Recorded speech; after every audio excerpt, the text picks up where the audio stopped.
Hey friends, my name is Lois with Ellie Grace's Attic, and in today's video I'm going to be showing you how to transfer a photo onto wood. This is a fun project your kids could do with you. It makes a great gift or just a great decoration in your home, and it's just a fun way to display your photos that really gives them a timeless look. So today for our project, we're going to start. I have a piece of wood. This is just a reclaimed piece of wood from a pallet that I had in my shop. I cut the size that I needed, which this size is 4x6, but you could do as big or as little as you want. I've also done it on like memory cubes where there's a photo on each side of the little cube. But today we're going to be using, this is a 4x6 piece of wood. I've cut it, sanded it down really smooth, and then I just simply took a sponge and brushed it with white paint. And once that dried, I ran it under the sander again just to kind of get this beachy, distressed look that I wanted for my project. But you can certainly leave your wood plain. If that's the look that you want, you can stain it or you can paint it. You just have to make sure it's pretty clean, sanded, cleaned, and completely dry before you start this project. So now that I have my wood ready, I have my photo. I took my photo that I had printed to Office Depot or Walmart, wherever you can get a copy. I took it there and I used their, the machine. You can use your card. You do it yourself. Make your own copy. And I copied it onto their paper and got a copy. It's on regular copy paper, and then I cut it down to size. I cut all the white around it, cut it off. You don't want to really print it at home like with a laser jet, because if you use that home copy for this project, then the color tends to smear. So we're using our wood block, our copy of our photo, and then we're using for this project regular matte Mod Podge. Mod Podge does make a photo transfer. You can use that as well. With this matte, you're going to get a different background, like the wood grain is going to show through when you use this, as opposed to when you use the photo transfer medium. With Mod Podge, it's going to give you like a whitish background.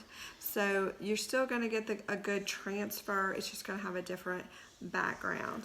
So we're going to go ahead and get started on this, and there is going to be a time lapse in the video because this will have to dry before I can continue with the project. So I don't even pour it out. I just take my little 99-cent sponge. You can actually get like a pack of these at any craft section of Walmart, Target. You can find these all over, Lowe's, all of that, and pick them up like a big pack for a dollar or two. And then my Mod Podge, and I'm just going to dip it right in here and get a good coating. And I'm just going to take it and brush I'm going to try to turn the camera where you can see. I'm going to brush my photo, the image. Now this is a transfer, so always keep in mind that your photo is it's going to be a mirror image onto your wood.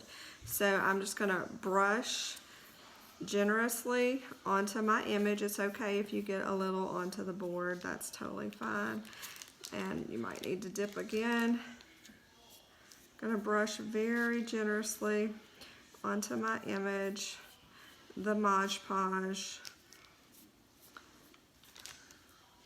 as much as I can, get the corners good. And Mod Podge, it dries very quickly. So hold on. It doesn't have to, okay, I'm gonna just kind of, well, let me put that in the lid. And then once you get it generously coated, you're going to turn it around and put it face down onto your wood. I'm going to try to center it as best I can. Once you get it to where you think that's where you want it, then you just are going to smooth it out with your fingers.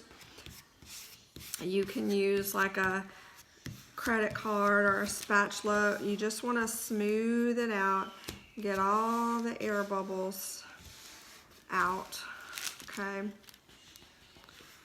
We don't want any air bubbles hiding out in there. And at this point, I'm just gonna, I think I got the corners down, make sure my corners are down really good.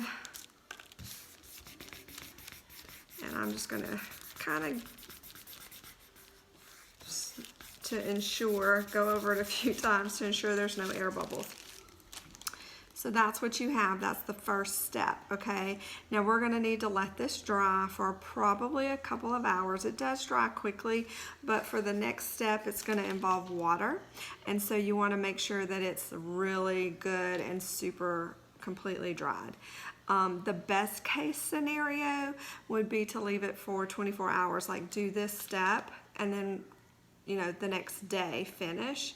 But I have done it just after a couple hours of drying and it was fine. So that's what we're gonna do today. So I'll be back just a little bit later in the second half of this video to show you the rest of this process.